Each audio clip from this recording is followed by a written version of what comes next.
तोरमिने की भीमतल की ये बावड़ी बहुत ही प्राचीन और ऐतिहासिक बावड़ी है। इसके अंदर ये इसका महत्व इस गांव के अंदर प्राचीन रूप में पानी ग्रहण तथा कृष्ण जन्माष्टमी में धार्मिक रूप से बहुत ही ज़्यादा महत्व था इसका। और इसके अलावा ये अभी वर्तमान में सरकारी संरक्षण इसको नहीं मिल पा रहा है, ये अपेक्षाओं की शिकार है।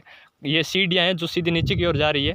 वो कहा जाता है कि 260 से ज़्यादा सीढ़ियाँ थी जो इतनी गहरी थी, और वर्तमान में 10-12 सीढ़ियाँ दिखाई दे पा रही है क्योंकि चारों तरफ कीचड़ फैल गया है। और कीचड़ के कारण यहाँ पर ये जो सारी की सारी जो मुख्य बावड़ी थी वो तो कीचड़ में दब गई है, बस 12 अवशेष दिखाई दे रहे हैं। तो हमें यहाँ पर हमारे ये ग्रुप आया हुआ है बाड़मेर से, हमने ये देखा है कम से कम 300-400 साल पुरानी है। धर्माराम जी जाट नामक एक व्यक्ति ने कहते हैं कि इसे बनाया था। और फिर इसके बाद में सरकारी शुद्ध बुद्ध के अभाव में ये काफ़ी सरकार द्वारा शुद्ध बुद्ध न लेने के कारण ये काफ़ी वीरान हो चुकी है। वर्तमान में लोग यहाँ पर नहीं आते। ये गांव नज़दीक कई गांवों के अंदर पानी का जो सप्लाई है यहीं से होती थी, लोग यहाँ पर पानी लेने आते थे। और राजस्थान का खासकर पश्चिमी भाग जहाँ पर पानी का इतना अभाव है, वहाँ पर हम सोच सकते हैं कि ऐसी बावड़ियाँ तथा ऐसे जो कुओं के द्वारा जल संरक्षण किस प्रकार किया जा सकता है। मनरेगा जैसी योजनाएं जो वर्त स्तर पर राजस्थान में चलती है,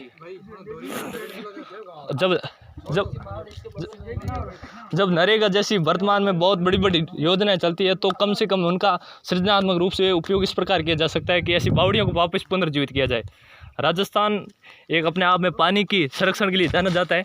तो राजस्थान जैसे क्रिटिकल एरिया के अंदर पानी के जो स्रोत हैं उनका इस तरह से उनके प्रति लापरवाह होना एक अपने आप में एक हमारे लिए दुखद है। और सोचना चाहिए, सरकार को इसके प्रति जागरूक होना चाहिए। और इसका ये रूप है, अवशेष के रूप है। कहा जाता है ये भी पास में बावड़ी थी छोटी सी, लेकिन वर्तमान में तो अब इसके अंदर मेढक टरा रहे हैं और मेढक ही बैठे रहते हैं। और ये अभी वर्तमान में सिर्फ कृष्ण जन्माष्टमी के दिन ही इसका उपयोग किया जाता है, बाकी इसके अलावा कुछ उपयोग नहीं है इसका। और सरकार को इसके समक्ष आना चाहिए और सरकार ये कोशिश करे कि इसको वापस पुनर्जीवित करे। और कम से कम जो ये कीचड़ के अंदर बावड़ी डूब गई है, ठीक है, तो उसको वापस से पुनर्जीवित किया जाए। और जो कम से कम एक ऐतिहासिक धरोहर के रूप में आसपास के गाँव के लिए ये अपनी महत्ता प्रदर्शित कर सके।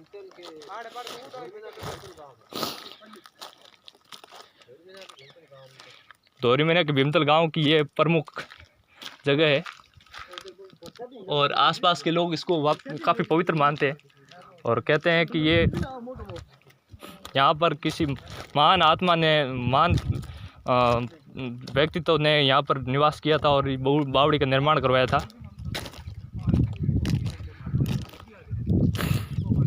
आप देख सकते हो किस तरह यहाँ एक कीचड़ जम चुका है और अभी बावड़ी एक अवशेष के रूप में। आसपास में ये जो ज़मीन है पूरी पत्थरों की ज़मीन बनी हुई है, तो यहाँ पर पानी अगर थोड़ा सा भी संरक्षण दिया जाए तो पानी यहाँ पर सूखता नहीं है। आसपास में जो इतना पशु पक्षी है तो उनके पीने के लिए भी व्यवस्था हो सकती है, ठीक है। और इसी बावड़ी के अंदर ये एक खेजड़ी है और यहाँ पर कृष्ण जन्माष्टमी के दिन भगवान कृष्ण की और खेजड़ी की पूजा की जाती है। और ये बावड़ी की अंदर